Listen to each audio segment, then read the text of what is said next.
Hello दोस्तों, स्वागत है आप सभी का आपके अपने परिवार एमएस क्लासेस में। तो आज अपन कक्षा 7 का अध्याय पूर्णांक प्रश्नावली 1.1 हल करेंगे।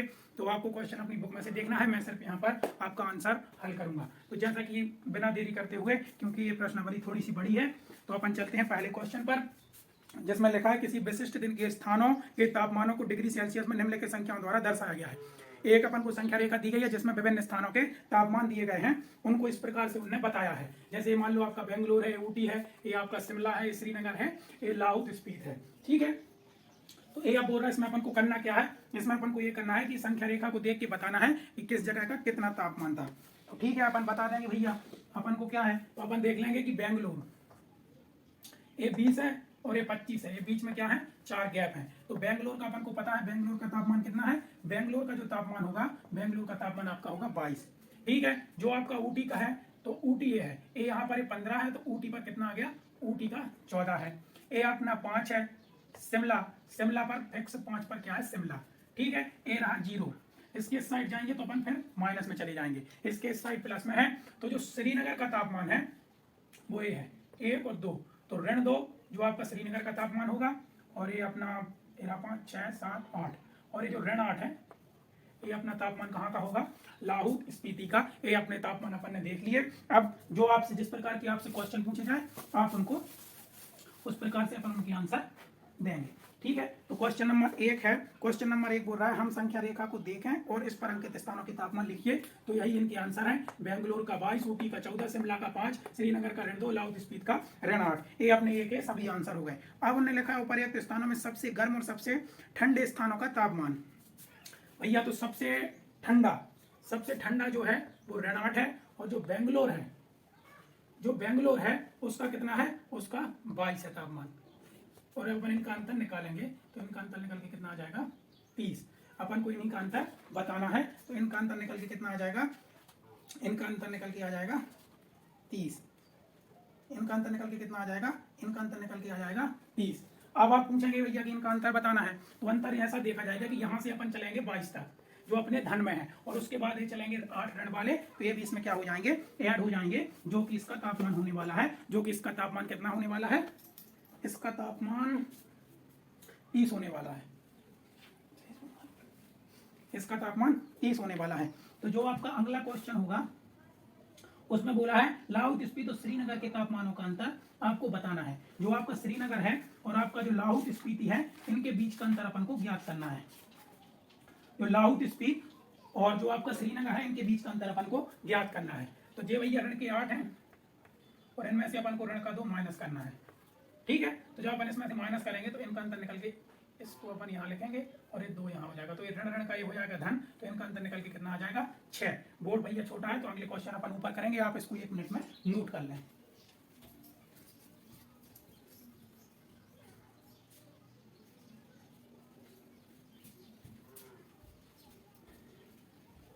ये आपके जो सभी आंसर हो गए। ये भी बी नंबर वाला, ये अपना सी नंबर का है, ये अपना बी नंबर का है। जो 30 आ रहा है ये अपना सी नंबर का है, मैं नंबर डाल देता हूँ आप कंफ्यूज ना हो। ये अपना सी है, ये अपना बी है, और ये सभी एक ही आंसर है जो कि मैंने ऊपर लिखे हैं। अब सवाल नंबर डी है जो आपसे पूछ रहा है, क्या हम कह सकते हैं कि शिमला और श्रीनगर के तापमानों का योग। ये बोल रहा है कि क्या हम कह सकते हैं कि शिमला और श्रीनगर के तापमानों का योग शिमला के तापमान से कम है, क्यों इन दोनों स्थानों के तापमानों का योग श्रीनगर के तापमानों से भी कम है। इसको मैं साफ कर रहा हूं, इसको अपन साफ कर देते हैं। मैं ये भी ऊपर वाला है जो ये भी साफ कर रहा हूं, आपने देख लिया है और थंबनेल में भी आपको दिख जाएगा। ये बोल रहा है क्या हम कह सकते हैं कि शिमला और श्रीनगर के तापमानों का योग, शिमला का +5 है और जो अपना श्रीनगर का माइनस है, इनका अंतर कितना निकल के आएगा, इनका अंतर निकल के आएगा 10। इनका योग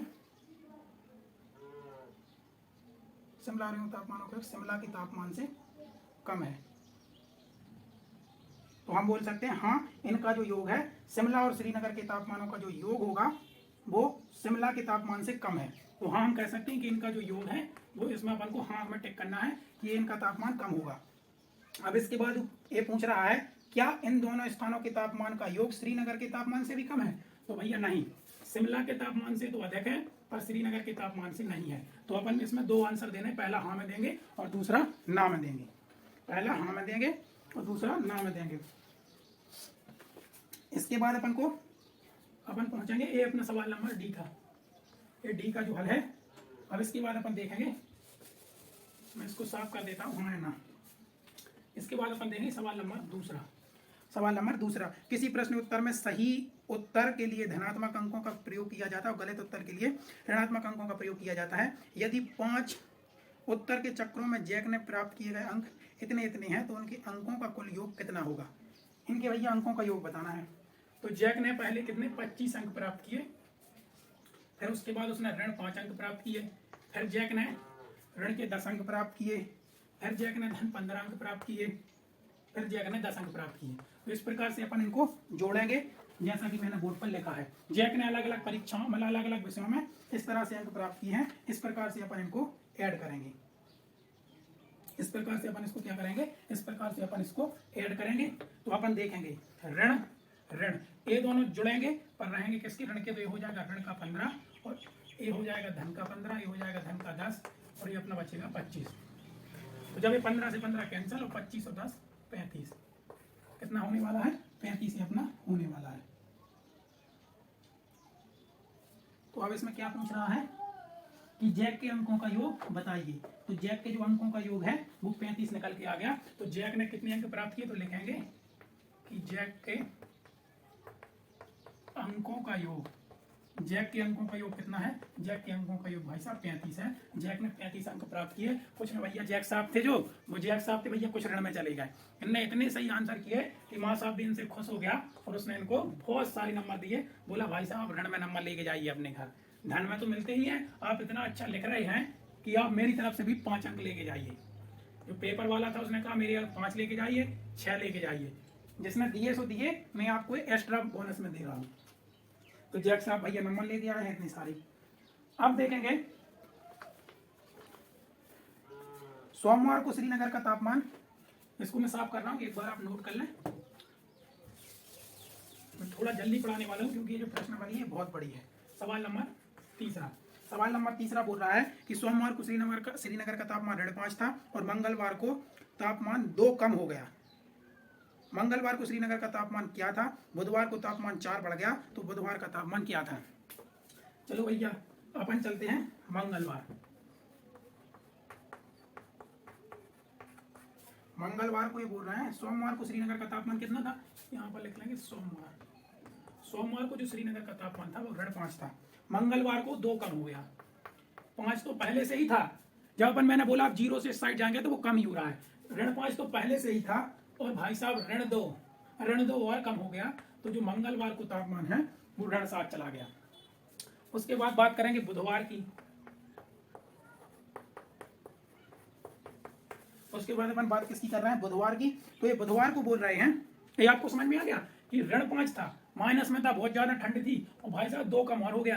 तो 2 कम हो गया तो अब यहाँ का तापमान कितना हो गया, ऋण 7 हो गया। अब बात जब बुधवार की हो रही है तो बुधवार को भैया बुधवार कर लेना, बुधवार को श्रीनगर का तापमान 4 सेल्सियस बढ़ जाता है। तो बुधवार को कितना तापमान था, तो जब भाई साहब मंगल को 7 था, मंगल को ऋण 7 था, अब अपन बढ़ रहे हैं, जब अपन बढ़ेंगे तो यह कितना हो जाएगा 4, ये प्लस का है। तो ये जब घटेगा तो भाई साहब बुधवार को जो तापमान होगा वो ऋण 3 होगा। देखिए मैं आपको एक बात बता दूं कि आपसे पूछा जाए कि ऋण 5 और ऋण 2 कौन सा बड़ा है, तो आप बोलेंगे भाई साहब ऋण 2 बड़ा है। मैं बोलूंगा 1 और 5 में कौन बड़ा है, तो आप बोलेंगे 5 बड़ा है। और अगर मैं इनके आगे माइनस लगा देता हूं तो जो छोटी संख्या है वो बड़ी हो जाती है। इसी प्रकार से इनको अपन समझेंगे और आप इनका हल करेंगे।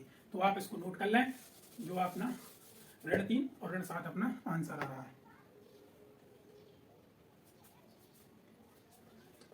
इसको मैं साफ कर रहा हूं। अपना सवाल नंबर 4, भाई साहब आपके लिए स्पेशली रंगीन चाक लेके आया हूं कि आपको भाई साहब अलग अलग लिख सकूं। कहीं क्वेश्चन पूरा आज अपना जो बोर्ड है वो कलर में लगना चाहिए, सिर्फ और सिर्फ आपके लिए। आपकी सुविधा ही एकमात्र हमारा उद्देश्य है। आपको जिसमें सुविधा जाए हम वो सब यहाँ पर करेंगे। तो बस आपको सिर्फ इतना करना है कि चैनल को सब्सक्राइब करना है बस।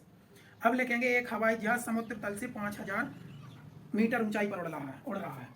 तो भैया जो अपना हवाई जहाज है जिस समुद्र तल से कितना 5000 मीटर ऊपर है, कहां से? समुद्र तल से। अभी मैं इसको आपको चित्र ही बना के बताऊंगा। और जो आपकी एक विशिष्ट बिंदु पर हवाई जहाज और समुद्र तल 1200 मीटर नीचे तैर रही पनडुब्बी के ठीक ऊपर है। तो जो अपनी क्या है, हवाई जहाज ऊपर है और पनडुब्बी भैया नीचे है। पनडुब्बी कहाँ है? समुद्र तल से 1200 मीटर नीचे। ये भी कहाँ है? समुद्र तल से। ये भाई साहब नीचे की साइड है और ये भाई साहब ऊपर की साइड है। तो मैं आपको अब अपना एक चित्र बना के बता रहा हूँ जिससे अपन को समझना है। तो ये तो हो गया भाई साहब समुद्र का तल, ये हो गया जल वाला भाग, ये क्या हो गया? जल वाला भाग। और ये अपना स्थल वाला जो अपन ऊपर का देख रहे हैं, ठीक है। तो ये बोल रहे हैं कि पनडुब्बी, तो नीचे की साइड जो आपकी पनडुब्बी है,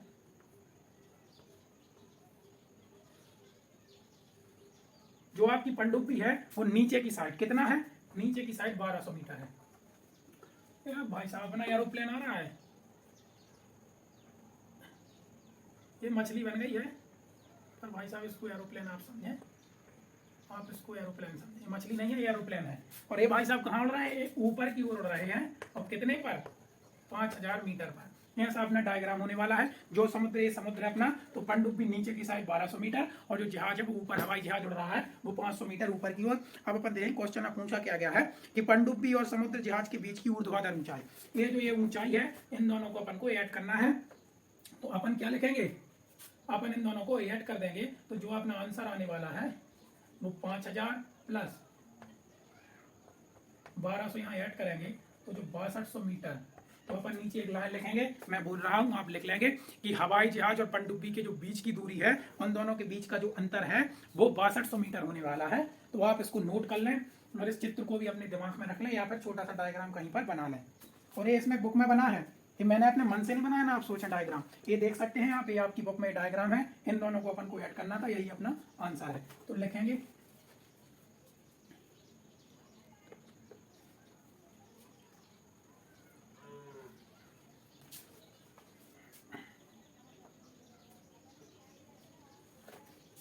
चलिए मैं इसको अब साफ कर देता हूँ। सवाल नंबर 5। मोहन भाई साहब आ गए। आप में से किसी का नाम है मोहन? मोहन अपने बैंक खाते में 2000 रुपये जमा करता है। ओ भाई साहब बहुत ज्यादा पैसा है मोहन के पास। मोहन के पास भैया बहुत ज्यादा पैसा है। मोहन है जो, मोहन अपने बैंक खाते कितना रुपया? 2000 रुपया जमा करता है। लीजिए भैया, मोहन ने अपने बैंक में 2000 रुपये। और अगले दिन भाई साहब, अगले दिन मोहन भाई साहब का बैंक तो 1642 रुपये निकाल लेते हैं।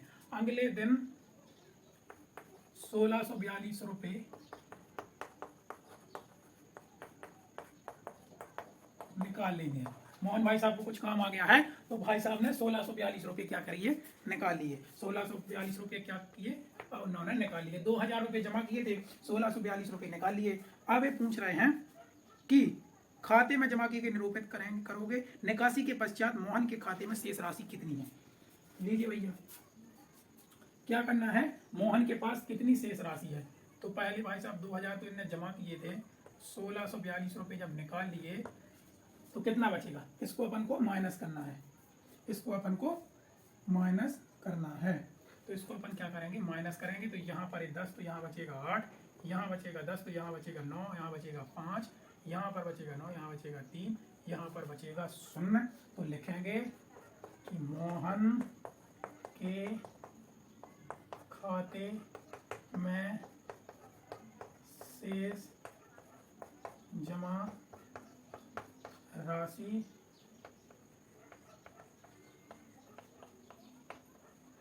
है। इसको नोट करेंगे, ये आपका आंसर हो गया।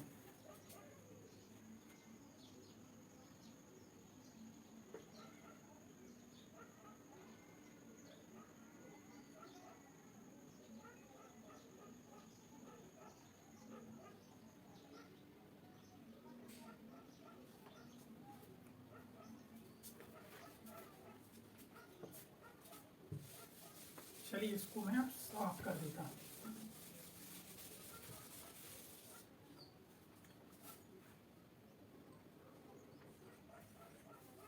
सवाल नंबर 6, इसमें अपन से बोला गया है कि रीता बिंदु ए से पूरब की ओर जाती है। एक उन्होंने स्पष्ट किया है, एक बिंदु दी गई है, यहाँ जहाँ ए से ए चालू है, तो यहाँ पर ये है, अब ये है तो इसको अपन 0 मान के चलेंगे। पूरब की ओर, ये अपना पूर्व है और ये अपना पश्चिम है।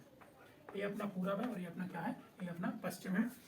अब बोल रहे हैं ए से पूर्व की ओर 20 किलोमीटर, तो ये यहाँ पर 20 स्थान है जिसकी बीच की दूरी कितनी है, इनकी जो बीच की दूरी है ये 20 किलोमीटर है। ये कितनी है, इनके बीच की दूरी है जो 20 किलोमीटर है। उसी सड़क के अनुदेश बी से वह 30 किलोमीटर पश्चिम की ओर दूरी तय करती है। यहां से अब उल्टा चलती है, अब इस साइड चल रही है कौन, रीता। रीता इस साइड चल रही है, तो कितनी निकल के आ गई, 10। ये तो अपना कितना हो गया, यहाँ तक तो 20 था जहां ये तक बिंदु था, ये एक पॉइंट और आ गया, इसको अपन सी मान लेते हैं। तो जो इतनी ये पूरी दूरी है ये 30 किलोमीटर होगी। कितनी होगी, ये 30 किलोमीटर है। जो बी से सी तक की दूरी है, इन चिन्हों को याद रखना, ये यहाँ से यहाँ तक की दूरी 30 किलोमीटर और जो यहाँ से यहाँ तक की दूरी है अपनी 20 किलोमीटर।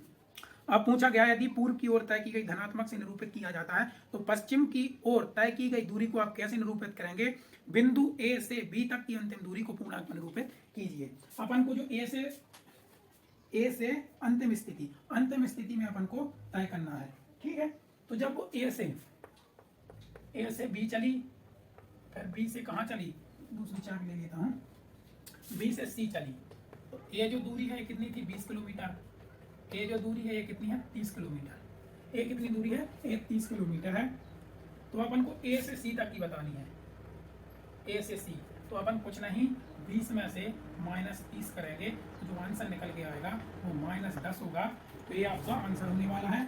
अब आप लिखेंगे जो रीता की अंतिम बिंदु स्थिति है वो ए से अगर अपन निरूपित करेंगे तो माइनस का ऋण का 10 पूर्णांक होने वाली है। तो आप लिखेंगे कि रीता जब अंतिम बिंदु पर पहुंची है वहां से वो पूर्णांक में अपन ऋण 10 में निरूपित करने वाले हैं। और अपन जो ए दूरी है, जो कौन सी दूरी है, जो ए दूरी है ये ऋण 10 होने वाली है। तो ए से सी तक की है वो ऋण 10 होने वाली है, ठीक है। तो ये अपना जो क्वेश्चन था ये अपना हल हो गया और अपना आंसर कितना हो गया, ऋण का 10। अपन लिखेंगे कि जो रीता की अंतिम स्थिति को बिंदु ए से बिंदु सी पूर्णांक ऋण 10 में निरूपित करेंगे। नोट करेंगे, इसके बाद अपन इसको साफ करेंगे।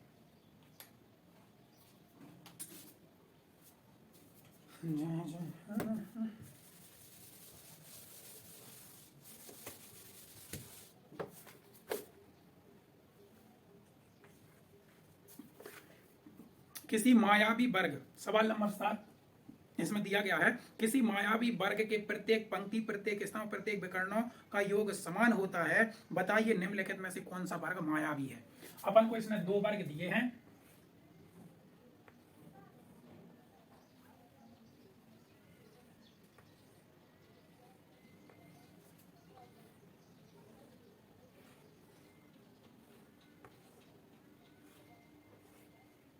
एक नंबर का है और एक दूसरे नंबर का है। ये अपन को वर्ग है, यहाँ पर आएगा 5 और ऋण का 5 और 0, ऋण का 1, ऋण का 2, 3 और ऋण का 4, ऋण का 7, ऋण का 3, 1, ऋण का 4, ऋण का 6, ऋण का 10, ऋण का 3, 4, 0, ऋण का 2, ऋण का 2, ऋण का 7। ये अपन को 2 वर्ग दिए गए हैं। वो बोल रहा है कि जो अपना मायावी वर्ग होगा उसके स्तंभों का योग, उसकी पंक्तियों का योग, उसके विकर्णों का योग, वो सभी क्या होगा, वो सभी बराबर होगा अगर वो वर्ग मायावी है। अगर वो वर्ग मायावी नहीं है तो इनका योग भिन्न भिन्न हो सकता है, उसमें कोई दिक्कत नहीं है। तो अपन को क्या करना है, सबसे पहले अपन एक एक को हल करेंगे। तो सवाल नंबर अपन मतलब वर्ग अपन ए को जांच करते हैं। तो सबसे पहले अपन देखेंगे इनकी जो भी पंक्तियां होने वाली हैं इस प्रकार से इसको हल करेंगे, फिर उसके बाद अपन इसके स्तंभ हल करेंगे और फिर इस वाली के करने वाले हैं। तो यहाँ पर अपन देखेंगे पहली अपन जो पंक्ति है अपन इनको देखने वाले हैं। तो 5, ऋण का 1 और ऋण के 4, जब इसको अपन हल करेंगे तो ये निकल के आ जाएगा 0, ठीक है। जब अपन दूसरी पंक्ति को देखेंगे तो ऋण का 5, ऋण के 2 और धन का 7। यहाँ पर इसको देखेंगे तो 5 और 2 7 और 7, इसका भी शून्य होने वाला है। यहाँ पर इस तीसरी पंक्ति को देखेंगे तो इसका जो है 0 प्लस का 3 माइनस का 3, तो ये भी क्या, ये भी 0 होने वाला है। तो यहाँ तक के जो अपनी पंक्तियाँ हैं इनका तो सब 0 आ गया। इसको अपन लिखेंगे, अभी मैं सिर्फ इसको हल कर रहा हूँ, इसको नहीं हल कर रहा हूँ, मैं यहाँ लिख देता हूँ। अपन इनकी बात कर रहे हैं स्तंभों की, ये अपनी पंक्ति हो गई है। अपन स्तंभ देखेंगे तो स्तंभ की बात होगी। अब स्तंभ नंबर 1, स्तंभ देखेंगे तो 5 और ऋण का 5 और प्लस का 0 बराबर, ये तो भैया 0 हो गया। अब दूसरा स्तंभ देखेंगे तो अपना आ जाएगा ऋण का 1 और ऋण का 2 और प्लस का 3, तो ये भी अपना 0 हो गया। जब अपन तीसरे को देखेंगे तो जो है ऋण का 4 और धन का 7 और ऋण का 3, तो ये आप देखेंगे 4 3 7, 7 में 7 या 0। यहाँ तक आपको समझ में आ गया होगा। मैं एक बार फिर रिपीट कर रहा हूँ, पहले अपन इसको लेंगे, फिर इसको लेंगे, फिर इसको लेंगे। ये धन का है, ये ऋण का है, ये ऋण का है। ऋण का 1 ऋण का 4 बनेगी ऋण का 5, धन के 5 में से ऋण के 5 0, फिर ये ऋण का 2, ये मिलकर 7, 7 में 7 गया 0, ऋण में 3 में से ऋण 3 गया 0। अब इसकी बात करेंगे ऋण 5 0, 2 और 1 3, लेकिन ऋण के और 3 प्लस के धन के हैं तो ये घट जाएंगे, ये 4 और 3 7, ये भी 0 हो गया।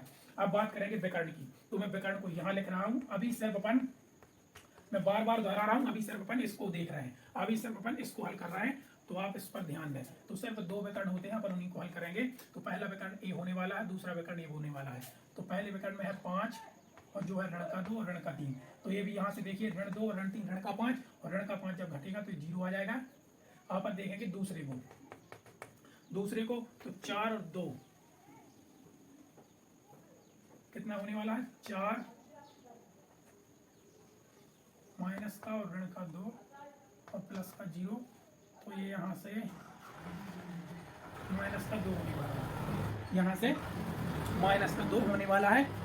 क्या कहेंगे अपन, ये जो पहला वाला स्तंभ है इसमें इसने क्या बोला था कि मायावी के लिए एक शर्त रखी गई थी, कि मायावी के लिए क्या शर्त थी कि जो अपना विकर्ण होगा, इनके जो अपने पंक्ति, ये देख सकते हैं आप, पंक्ति स्तंभ और विकर्ण, इनका सभी का योग क्या आएगा, समान आएगा। तो अभी तक तो अपन 0 0 0 0 0 0 0 ला रहे थे, तो अभी तक तो अपन को लग रहा था कि जो पहला वाला है वो मायावी होने वाला है। पर जहां से भैया ये दूसरा विकर्ण आया, इसने सारा खेल बदल दिया और ये -2 लेके आया, ये -2 लेके आया और बोला भाई साहब ये जो आपका पहला है ये मायावी नहीं है, सामान्य है। तो आप इसको नोट कर लेंगे, जो पहला विकर्ण है अपना मायावी नहीं है। अब अपन दूसरे पर चलते हैं, इसको आप 1 मिनट देख लें, इसका स्क्रीनशॉट ले लें या फिर इसको बाद में नोट कर लेंगे, ठीक है। तो चलिए इसको मैं आप साफ कर रहा हूँ।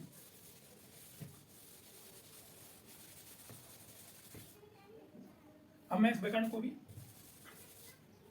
मैं एक बार यहाँ फिर से मेंशन कर दूं, ये पहला है, ये दूसरा है।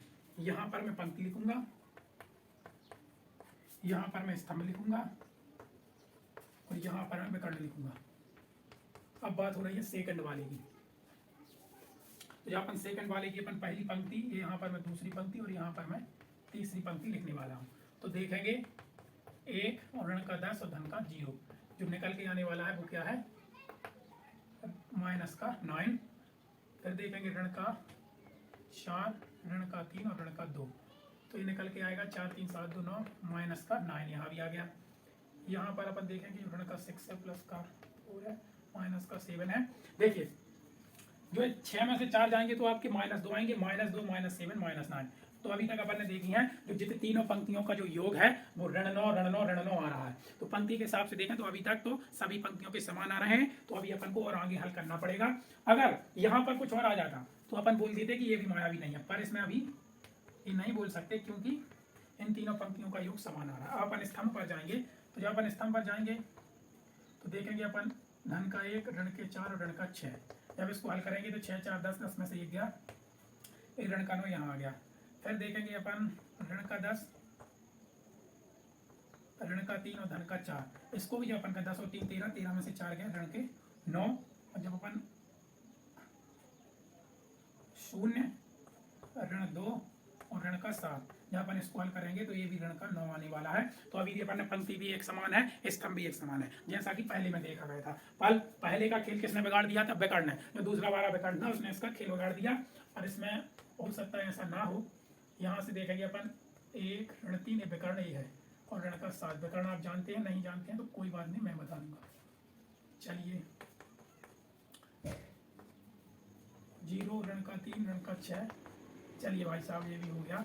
इसने इस बार काम नहीं बिगाड़ा, जो काम बिगाड़ रहा था हर बार विकल्प नंबर 2 इसने काम नहीं बिगाड़ा, तो इसको आप हल कर लेंगे। फिर मैं यहाँ पर लाइन लिखने वाला हूँ, या फिर आप इसको नोट कर लें, फिर बाद में लिख दूंगा। ये यहाँ पर ये आप देख लें, इस प्रकार से 999 सभी का जो आंसर आया ऋण का 9। तो अपन लिखेंगे कि वर्ग 1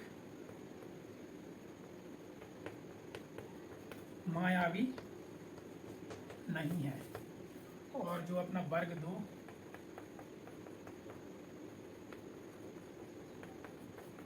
मायावी है।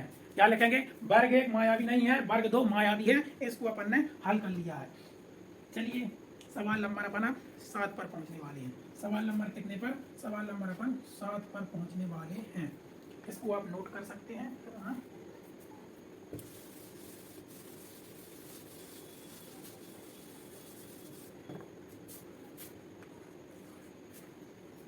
सवाल नंबर 8 में बोला गया है ए और बी निम्नलिखित मानों के लिए सत्यापित कीजिए। चलिए भैया सत्यापित करते थे। ए ऋण बी, ए बोल रहे हैं कि ए माइनस ऋण का बी बराबर होगा ए प्लस बी के। इसको अपन को सत्यापित करना है। तो इनने 4 क्वेश्चन दिए हैं जिनके अलग अलग ए बी के मान अलग अलग दिए गए हैं, इनको अपन को सत्यापित करना है। चलेंगे तो जो अपना पहला क्वेश्चन है, इसमें जो ए बराबर 21 है और बी बराबर 18 है।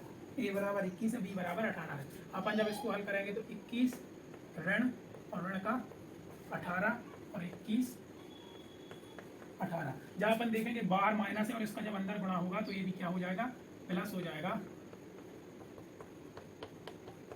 अपन इसको हल करेंगे 8 और 1 9, 2 और 1 3, 8 और 1 9, 2 और 1 3। लीजिए भाई साहब ये सब बराबर आ गए। तो इस प्रकार से जो पहला अपना क्वेश्चन था वो सत्यापित हो गया कि इन दोनों की मान बराबर आ गए। बोल रहे पहले क्वेश्चन में ये जो इन्होंने लिखा है ये बिल्कुल सत्य बात है। देखेंगे दूसरा करेंगे अपन, इसको आप नोट कर लें।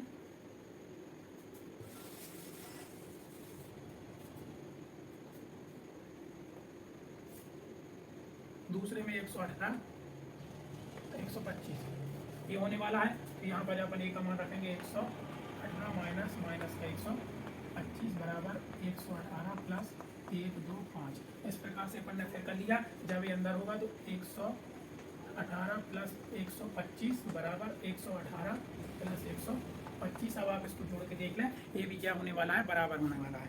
तो जो 2 सवाल दिए हैं, तीसरा चलिए मैं ही करवा देता हूँ आपको, तो यही बराबर होने वाले हैं, इनका योग बराबर आएगा।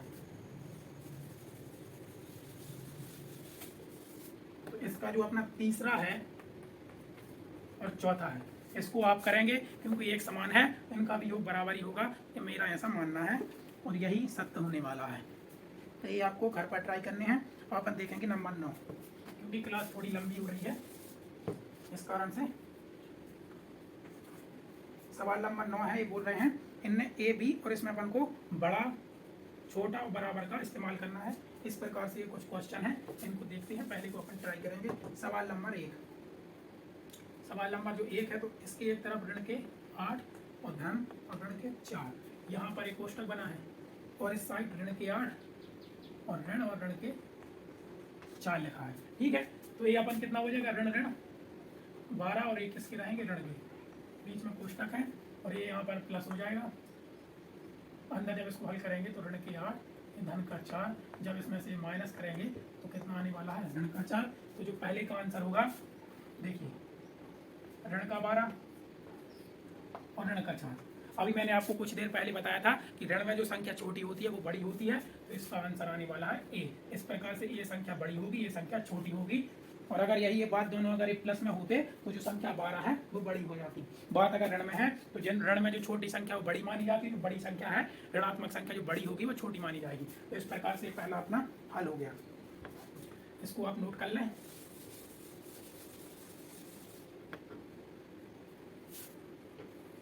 नौवीं का बी, ऋण का 3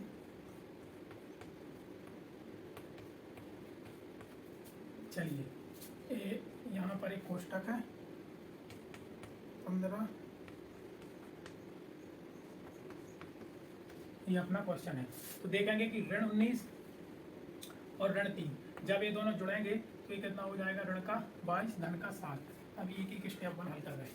ये अपने जुड़ेंगे तो ये 15 है, ये जुड़ेंगे तो ये भी कितना हो जाएगा, ऋण का 17। ये कितना हो गया, ऋण का 17। जब इसमें से माइनस करेंगे तो ये यहाँ पर ऋण का 2 बचेगा और ये यहाँ पर ऋण का 15 बचेगा। तो अब भी आप देख ही सकते हैं कि इस बार भी कौन सा, ऋण 2 ही बड़ा होने वाला है, क्योंकि ऋण 15 बहुत छोटा है, ऋण 2 ही बड़ा होने वाला है।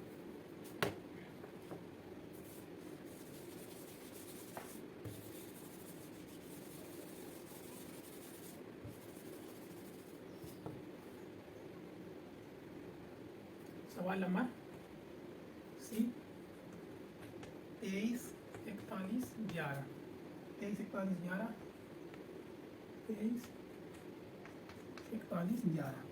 अपन इसको हल करेंगे तो ये ऋण का 23 और ऋण का 11, ऋण का 52 बन जाएगा और यहाँ पर 23 है। ये अपन इसको हल करेंगे तो ऋण का 41, 4, 34 बन जाएगा। जब अपन इसको माइनस करेंगे तो ये कितना निकल के आ जाएगा, ये ऋण का 29 निकल के आ जाएगा।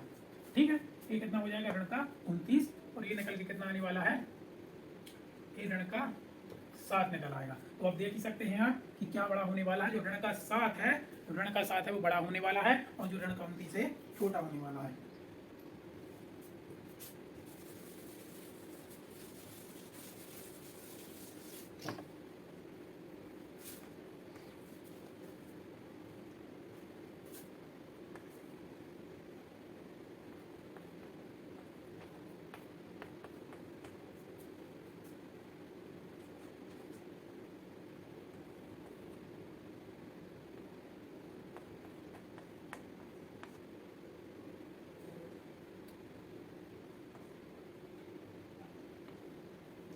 यहाँ पर एक ऋण है, इसको अपन जब हल करेंगे तो 39 का है, ये धन का है, ये दोनों ऐड हो जाएंगे, क्योंकि जब प्लस के अंदर जब गुणा होगी तो ये, जब धन के अंदर गुणा होगी तो ये ऋण ही आने वाला है, क्योंकि धन ऋण की गुणा क्या होती है, ऋण।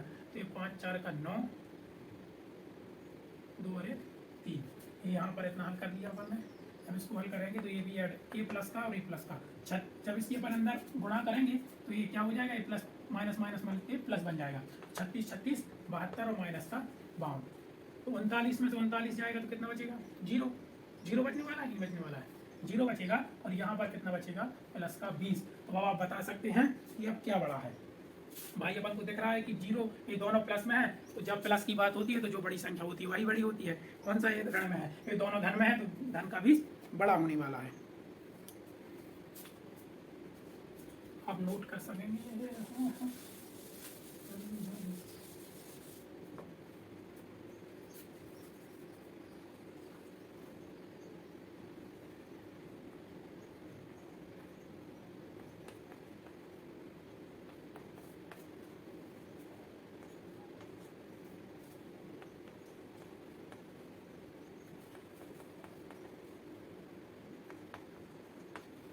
इक्यासी 399 ऋण के हैं, धन के 159, धन के 81, ये 221 ऋण के हैं, ये भी धन के हैं। तो अब यहाँ पर ऋण का 221, धन का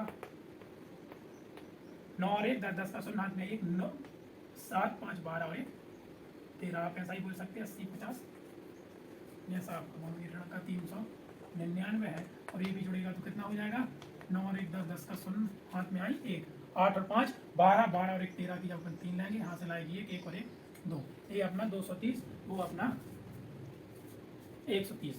जब अपन 399 में से 230 घटाएंगे तो यहाँ पर ये अपना 9, ये यहाँ पर अपना 6, ये अपना 1 169 माइनस का, और ये है जो अपना 101 ये भी क्या है, ये भी माइनस का है। तो अब आप देख ही सकते हैं कि 101 छोटा है, 169 बड़ा है, और लेकिन ये है क्या है, मैं जी माइनस में है, ये ऋण में है। तो ऋण में जो छोटी होती है, बार बार मैं बोल रहा हूँ, जो ऋण में छोटी होती है वो बड़ी होती है, तो 101 बड़ा हो गया, तो ये बड़ा का चिन्ह इस साइड आ गया। अपन कर सकते हैं, आप जल्दी से नोट कर लें।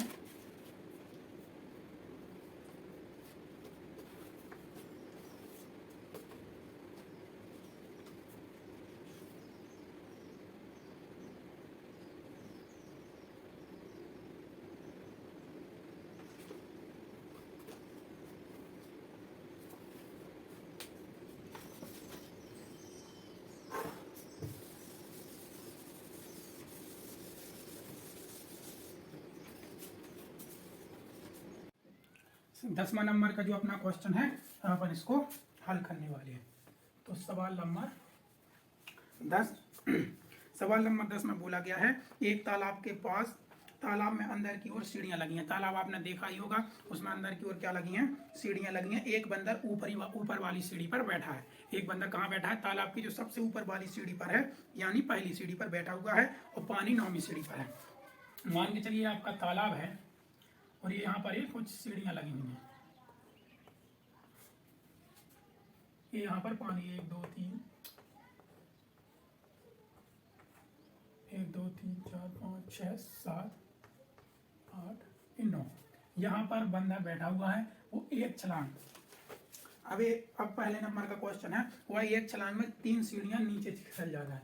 ये अपना जो पहला सवाल है। जब वो एक छलांग मारेगा तो वो यहाँ आ जाएगा और फिर वह दूसरी छलांग में 3 सीढ़ियां और अगली छलांग में 2 सीढ़ियां ऊपर। ये भैया बंदर खेल रहा है इस प्रकार से। तो इस प्रकार से सीढ़ियां होंगी। जो पहली छलांग में चौथी सीढ़ी पर पहुंच जाएगा, 3 सीढ़ी आगे और फिर अगली छलांग में 2 सीढ़ी पीछे। तो इसको मैं एक संख्या रेखा के माध्यम से आपको समझाने वाला हूँ। आप देखेंगे अपन एक संख्या रेखा इस प्रकार से बनाएंगे। और एक बात और, मैं आपके लिए रंगीन चौक लेके आया था पर बोर्ड में वो दिख नहीं रही है, सब वाइट दिख रहा है, पता नहीं ऐसा क्यों हो रहा है।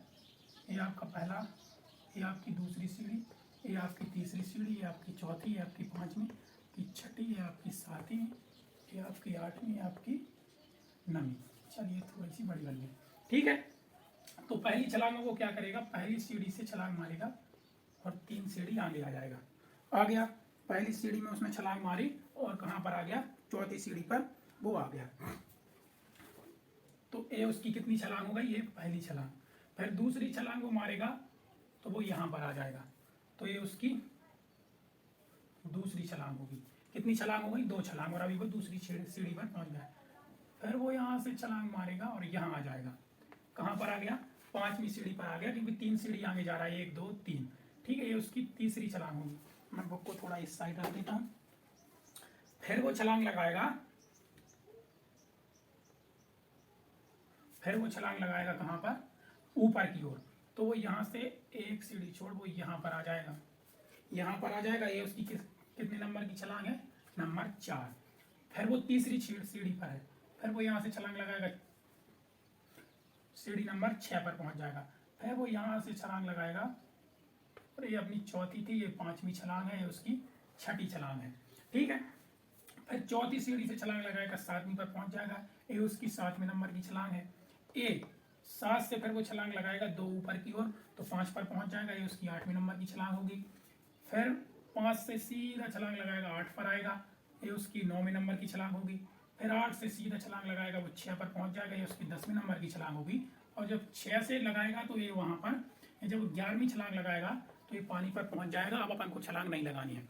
तो आपको समझ में आ गया होगा कि पहली से चौथी पर गया, चौथी से फिर दूसरी पर, दूसरी से 5वीं पर गया, फिर 5वीं से तीसरी पर, तीसरी से छठी पर गया, छठी से फिर चौथी पर, चौथी से 7वीं पर गया, और 7वीं से 5वीं पर, फिर 5वीं से 8वीं पर, फिर 8वीं से 6वीं पर, फिर 6वीं सीढ़ी से सीधी छलांग लगाई उसने, 9वीं नंबर की सीढ़ी पर वो पहुंच गया है अब। और बंदर ने पानी क्या किया है, बंदर ने पानी पी लिया है। आप इसको 1 मिनट देख लें, मैं इसको साफ कर रहा हूँ। फिर मैं एक और आपको तरीका बताता हूँ। ये तो अपनी संख्या रेखा होगी, इस प्रकार से अपन ने रेखा के माध्यम से इसको समझा है। अब अपन देखेंगे, देखिए यहाँ पर अपन पहले 1 छलांग, 2 छलांग, अभी 2 छलांग तक रहने दें, ठीक है। पहली सीढ़ी पर वो था, 3 सीढ़ी, जब वो नीचे जाएगा तो चौथे नंबर की सीढ़ी पर पहुंच जाएगा।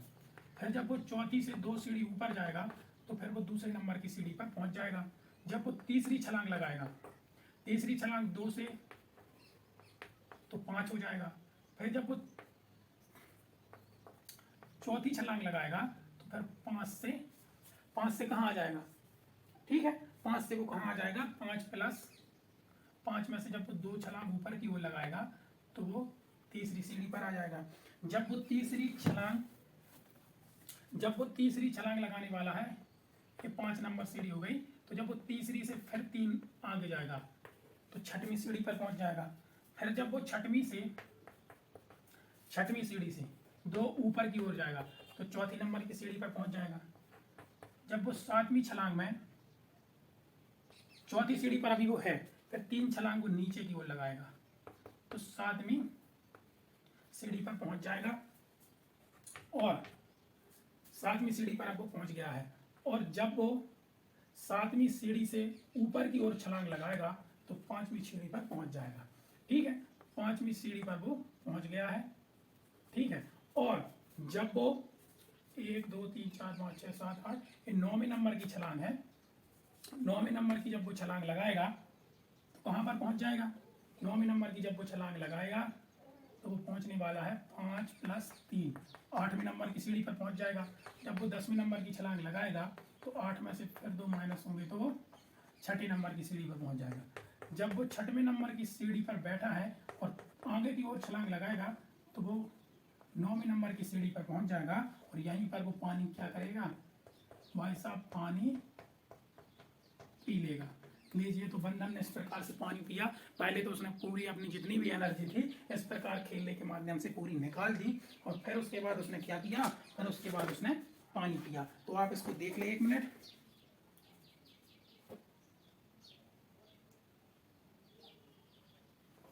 इस प्रकार से बंदर ने बहुत उछल कूद करते हुए पानी तक आखिरकार वो पहुंच गया।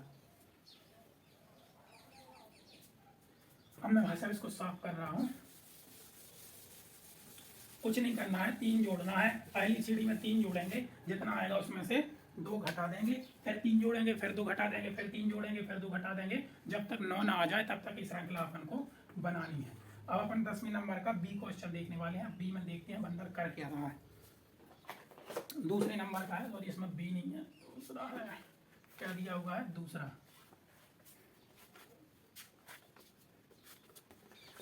पानी पीने के पश्चात, भाई अब पानी पी लिया है तो बंदर वापस तो आएगा, वहीं तो बैठा नहीं रहेगा। तो अब वापस आने का कार्य कर रहा है।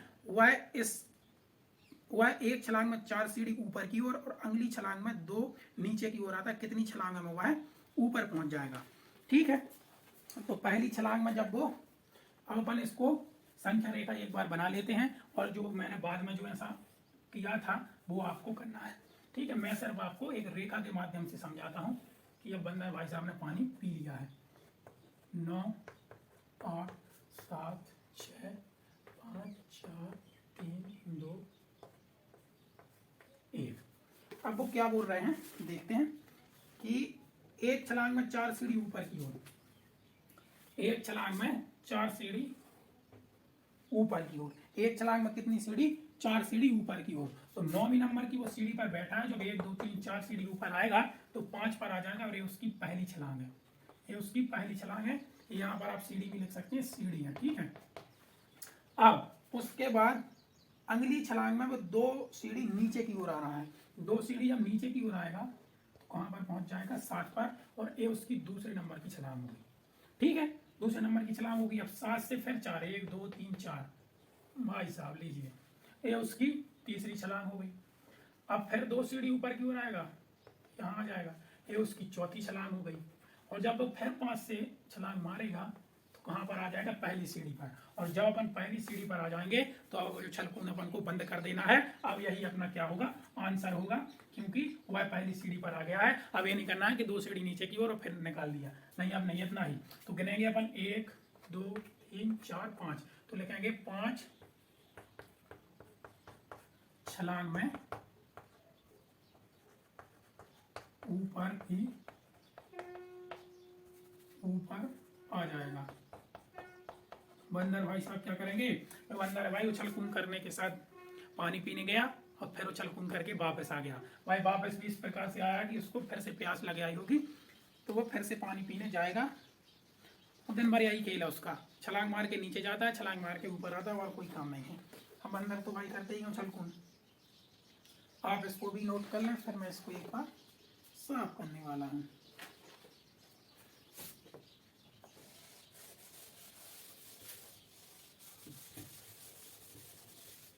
अब 10वें नंबर का जो अपना तीसरा है, 10वें नंबर का क्या है? तीसरा है। इसमें लिखा है कि यदि नीचे की ओर पार की गई सीढ़ियों की संख्या को ऋणात्मक पूर्णांक में निरूपित किया गया है और ऊपर की ओर पार की गई सीढ़ियों की संख्या को धनात्मक पूर्णांक में निरूपित किया जाता है तो निम्नलिखित को पूरा करते हुए 1 और 2 उसकी गति को निरूपित करें। इनने ये बोला है कि अगर नीचे की ओर जा रहा है तो वो ऋण में संख्या आएगी और ऊपर की ओर आ रहा है तो वो धन में संख्या आएगी। ठीक है, तो जब इनने ए नंबर का अपन को क्वेश्चन दिया है, जो ए नंबर का है इसमें लिखा है ऋण 3 धन 2। ठीक है, ऋण 3 धन 2, ऋण 3 धन 2, ऋण 3 धन 2, ऋण 3 धन 2, 1 2 3 4 5, ऋण 3 धन 2, ऋण 3 धन 2, ऋण 3 धन 2, 1 2 3 4 5 6 7 8। देखिए तो इसका आंसर निकल के कितने आने वाला है, इसका आंसर ऋण 8 आने वाला है, जिनने ये मेंशन किया है। देखिए ऋण 8। ठीक है, तो ये बोल रहे हैं इस प्रकार से जो बंदर था वो जा रहा है ऋण 3 धन 2, ऋण 3 धन 2। जब ऋणात्मक आ गया तो इससे आप अपन को ये स्पष्ट हो रहा है कि बंदर कहाँ, बंदर नीचे की ओर जा रहा है। बंदर कहाँ, बंदर इसमें इस वाले से ऋण 8 से नीचे की ओर जा रहा है, क्योंकि आंसर किसमें आ रहा है, ऋणात्मक आ रहा है। इन्होंने खुद बोला है कि अगर आंसर ऋणात्मक पूर्णांक है तो वो नीचे की ओर जा रहा है, और अगर धनात्मक है तो कहाँ जाएगा। इन्होंने बोला है कि ए नंबर में मैं योग ऋण 8 सीढ़ियां नीचे की ओर निरूपित करता है। इन्होंने खुद बोला है कि जो ऋण 8 है वो नीचे की ओर निरूपित करता है। तो बी नंबर में बोला है 8 किसको निरूपित करेगी, धन 8। धन 8 किसको निरूपित करेगी, तो अपन धन 8 का बना लेते हैं। वो किसको निरूपित करने वाली है, बी नंबर। ए वाला अपन ने सॉल्व कर लिया, अपन बी नंबर का सॉल्व करेंगे। इसमें मैं बोला है कि 4 2 धन 4 ऋण 2 धन 4 ऋण 2 2 4 6 धन 4 ऋण 2। इसका जो आंसर है ये 8 होने वाला है, धन। तो अभी अपन ने जाना है कि जब अपन ऋण में उत्तर आ रहा था तो वो नीचे की ओर निरूपित कर रहा था, और जब अपना धन में उत्तर आ रहा है तो अपन लिखेंगे कि अतः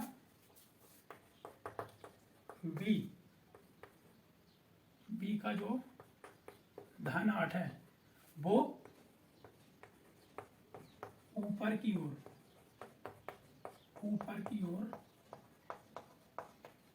निरूपित कर रहा है। जब भाई ऋण में उत्तर आया तो अपन नीचे की ओर जा रहे थे, अब जब अपना धन में उत्तर आएगा तो अपन कहाँ, ऊपर की ओर जाएंगे। तो यही आपके आंसर थे जिनको अपन ने देखा, और ये अपनी प्रश्नावली 1.1 समाप्त होती है। अगले प्रश्नावली मिलते हैं अगले क्लास में, तब तक के लिए गुड बाय।